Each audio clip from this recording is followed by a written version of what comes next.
Hello friends, welcome to this video lecture.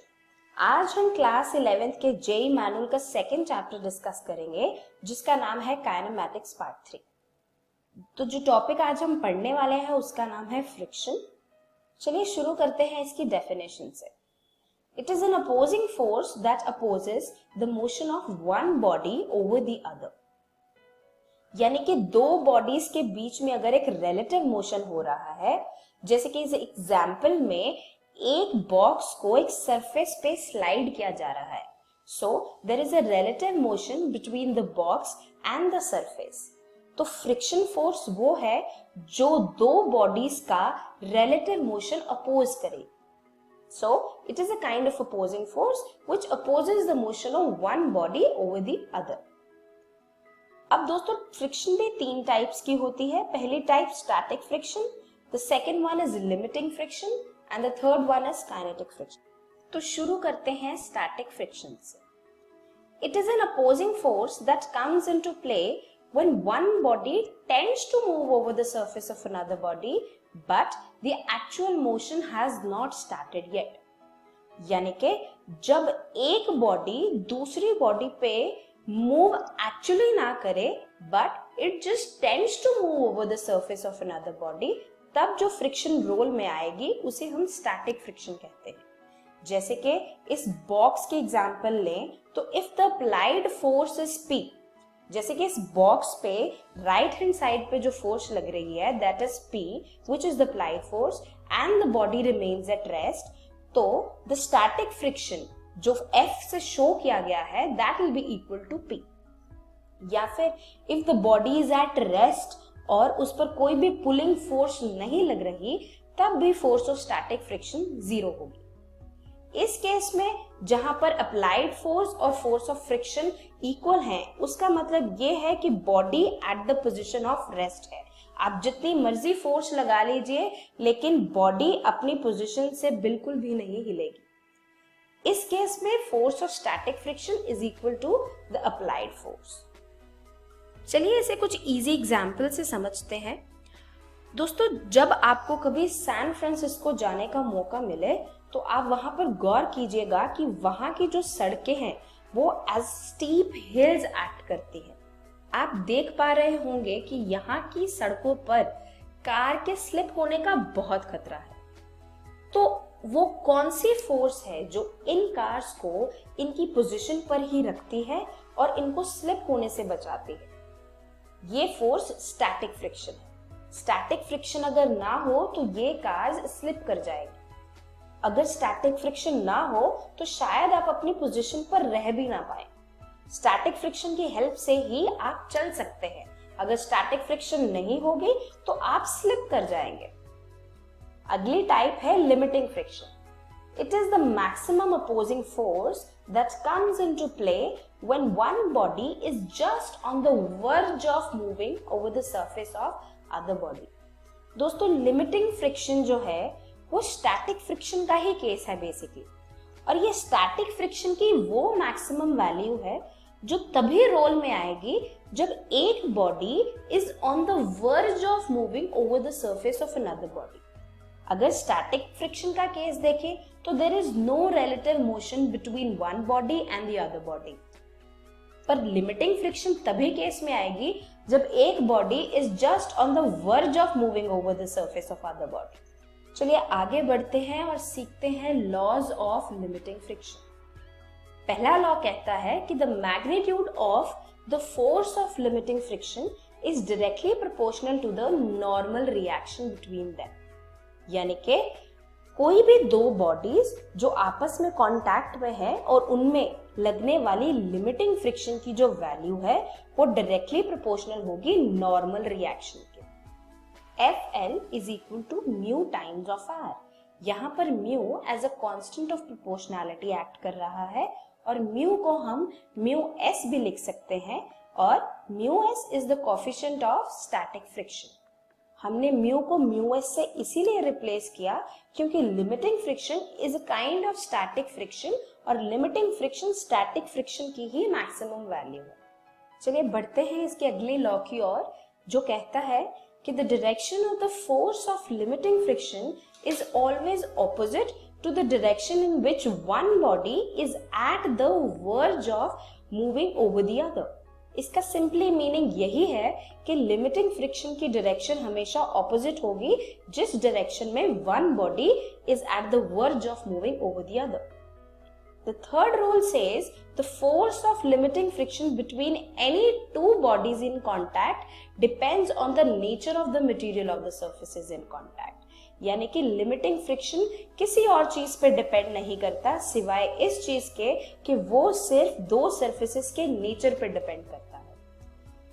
Fourth law says the force of limiting friction is independent of the apparent area of contact so long as the normal reaction between the two bodies in contact remains the same। इसको simple भाषा में बोला जाए तो force of limiting friction independent होती है to the area of contact, यानी कि जितना मर्जी एरिया हो कॉन्टैक्ट में किन्हीं दो बॉडीज के बीच का, तो लिमिटिंग फ्रिक्शन उस एरिया ऑफ कॉन्टैक्ट पे बिल्कुल भी डिपेंड नहीं करती। बढ़ते हैं अगली टाइप ऑफ फ्रिक्शन की ओर, जो है काइनेटिक फ्रिक्शन।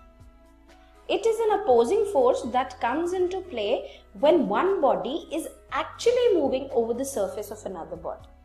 दोस्तों काइनेटिक फ्रिक्शन तभी रोल में आएगी जब एक बॉडी का दूसरी बॉडी के with respect to relative motion actually में हो रहा है। स्टैटिक फ्रिक्शन में कोई रिलेटिव मोशन नहीं था और लिमिटिंग फ्रिक्शन में the body was just on the verge of moving over the other body. पर काइनेटिक फ्रिक्शन के केस में the body is actually moving over the surface of another body. जैसे कि इस दिए गए एग्जांपल में एक बॉडी पर फोर्स जिस डायरेक्शन में लग रही है उस डायरेक्शन के ऑपोजिट डायरेक्शन में काइनेटिक फ्रिक्शन लग रही है। दोस्तों काइनेटिक फ्रिक्शन भी दो टाइप्स की होती है। पहली टाइप है स्लाइडिंग फ्रिक्शन और दूसरी टाइप है रोलिंग फ्रिक्शन। अब स्लाइडिंग फ्रिक्शन एक तरह की अपोजिंग फोर्स है जो तभी रोल में आएगी when one body is actually sliding over the surface of another body. Kinetic friction की टाइप स्लाइडिंग फ्रिक्शन तभी रोल में आएगी जब एक बॉडी को हम स्लाइड करते हैं।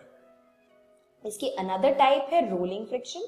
Rolling friction comes into play when a body rolls over the surface of another body. Sliding friction में the body was sliding and rolling friction में द बॉडी इज रोलिंग। दोस्तों चलिए हम रोलिंग फ्रिक्शन को थोड़ा detail में समझते हैं। हम पहले पढ़ेंगे रोलिंग फ्रिक्शन के थोड़े लॉज के बारे में। पहला लॉ कहता है it is directly proportional to the normal reaction. मान लीजिए हमने रोलिंग फ्रिक्शन को F से डिनोट किया तो रोलिंग फ्रिक्शन का जो मैग्नीट्यूड है it will be directly proportional to the normal reaction. इसका सेकंड रूल कहता है it is inversely proportional to the radius of the object. अब दोस्तों जायज सी बात है कि जो बॉडी रोल कर रही है वो नॉर्मली एक सर्कल होगा। अब उस सर्कल का कोई ना कोई रेडियस होगा, तो जो बॉडी रोल कर रही है उसका friction is directly proportional to 1/r।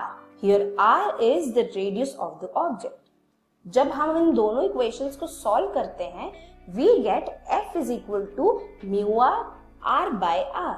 यहाँ पर mu r is the coefficient of rolling friction। दोस्तों इस फॉर्मूला के बेसिस पर बहुत सारे न्यूमेरिकल्स पूछे जाते हैं IIT के पेपर में, प्लीज इसे अच्छे से नोट कर लीजिए।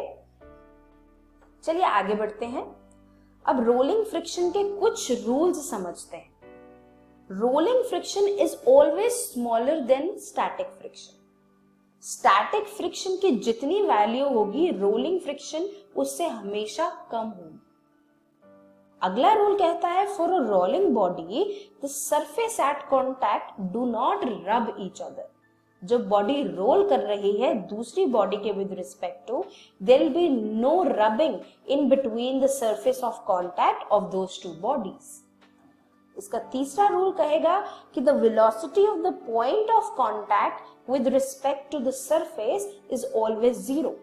यानी कि वो पॉइंट ऑफ कॉन्टैक्ट जहां पर एक बॉडी दूसरी बॉडी के कॉन्टैक्ट में आ रही है या रोलिंग बॉडी एक सरफेस पे रोल कर रही है और जिस पॉइंट ऑफ कॉन्टैक्ट पे वो बॉडीज टच हो रही हैं उस पॉइंट पे वेलोसिटी जीरो होगी।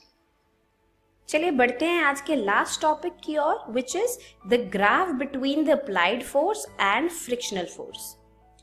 दोस्तों अब इस पिक्चर में हम ग्राफ की हेल्प से वेरिएशन समझेंगे अप्लाइड फोर्स और फोर्स ऑफ फ्रिक्शन में। पहली कर्व है स्टैटिक फ्रिक्शन की। स्टैटिक फ्रिक्शन की ये कर्व लीनियर है, which means static friction increases linearly with the applied force। उसके बाद स्टैटिक फ्रिक्शन एक मैक्सिमम वैल्यू पर पहुंच जाती है जिसे हम लिमिटिंग फ्रिक्शन कहते हैं, और इसे हम एक पीक पॉइंट से शो करते हैं क्योंकि limiting friction is the maximum value of static friction. इसके बाद जो फ्रिक्शन रोल में आएगी उसे हम काइनेटिक फ्रिक्शन कहेंगे। काइनेटिक फ्रिक्शन की जो वैल्यू है, आप ध्यान दीजिए कि it is not changing with respect to the applied force, यानी कि काइनेटिक फ्रिक्शन अप्लाइड फोर्स के विद रिस्पेक्ट टू कांस्टेंट रह रही है, यानी कि कितनी भी अप्लाइड फोर्स लगा दी जाए काइनेटिक फ्रिक्शन कांस्टेंट ही रहेगी। तो चलिए इन कॉन्सेप्ट्स के बेसिस पे कुछ सॉल्व्ड एग्जांपल्स देखते हैं। पहले एग्जाम्पल है, a block of mass 2 kg is placed on the floor. The coefficient of static friction is 0.4. A force F of 2.5 newtons is applied on the block as shown in the figure. Calculate the force of friction between the block and the floor. यानी कि एक block है जिसका मास 2 kg दे रखा है, coefficient of static friction हमें given है और हमें फोर्स भी 2.5 न्यूटन की गिवन है। हमें फ्रिक्शन कैलकुलेट करना है ब्लॉक का और फ्लोर के बीच में। मान लीजिए ये ब्लॉक है और उस पर F फोर्स लगा दी गई है। हमें ब्लॉक और उस सरफेस के बीच में एक फ्रिक्शनल फोर्स फाइंड करना है। The limiting force of friction Fs is equal to μs times r, जैसे कि हमने पीछे पढ़ा। यहाँ पर जो R फोर्स यानी रिएक्शन फोर्स है, it will balance the weight of the block which is mg। So we replace R with mg। μs की वैल्यू 0.4 हमें गिवन है, mass of the block 2 kg given है और एक्सेलरेशन ड्यू टू ग्रेविटी को हम 9.8 metre पर second square लेंगे। इसकी हेल्प से फोर्स ऑफ स्टैटिक फ्रिक्शन की वैल्यू आ जाएगी 7.84 न्यूटन। अब ध्यान देने वाली बात यह है कि लिमिटिंग फोर्स ऑफ फ्रिक्शन हमने कैलकुलेट करी 7.84 न्यूटन, पर जो फोर्स एक्चुअली हमें गिवन है that is 2.5 Newton only, which means the force of friction is greater than the applied force जो कि 2.5 न्यूटन है। इसके वजह से the block will not move। Further static friction is equal to applied force, जैसे कि हमने अपनी पहली स्लाइड में पढ़ा। तो स्टैटिक फ्रिक्शन की वैल्यू होगी 2.5 न्यूटन, पर लिमिटिंग फ्रिक्शन की वैल्यू होगी 7.84 न्यूटन। चलिए बढ़ते हैं अगली एग्जांपल की ओर। What is the maximum value of the force F such that the block shown in the arrangement does not move। हमें F की वैल्यू कैलकुलेट करनी है। आप देख सकते हैं कि F जो है वो एक रिजल्टेंट फोर्स है, वो M ब्लॉक पर लग रही है। हमें F की वैल्यू कैलकुलेट करनी है ताकि वो ब्लॉक मूव ना कर सके। यहाँ पर हमें म्यू की वैल्यू दे रखी है विच इज 1/2√3 और mass of the block is √3 kg। चलिए इसे सॉल्व करते हैं। Frictional force we know F is equal to mu times of R। चलिए ब्लॉक पर लगने वाली सभी फोर्सेस को रिजॉल्व करते हैं। क्योंकि resultant force was F, so we resolved this F into 2 parts. The horizontal part is F cos 60 और the vertical part is F sin 60।